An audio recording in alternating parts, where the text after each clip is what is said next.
let's say you had something like this lovely animation. You'd been working on it for a little while, but you've gone and closed it. And then you go and try and open it again. And you say open.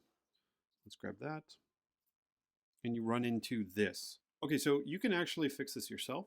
What you can do is this. Let's say you have your file. Here's a flow file.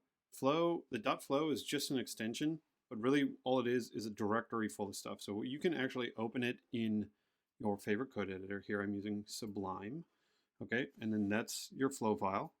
And it's made up of images, imported things, different pages that it's imported from, your sketch file, preview that we create, different scenes, and then timelines. Okay, now each one of those things is JSON, or the majority of them are just JSON files.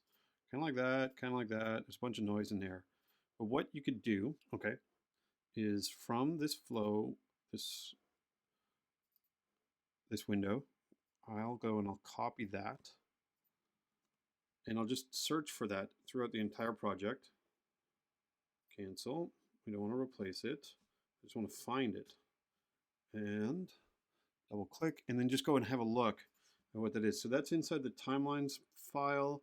There is a property here. Okay. Let's just go and we delete that whole thing. Save it. Close that guy. That's okay. And I'll double click in that. And your file opens up now. We'll try and figure out what that bug is and get back to you. But for now, you have a workaround.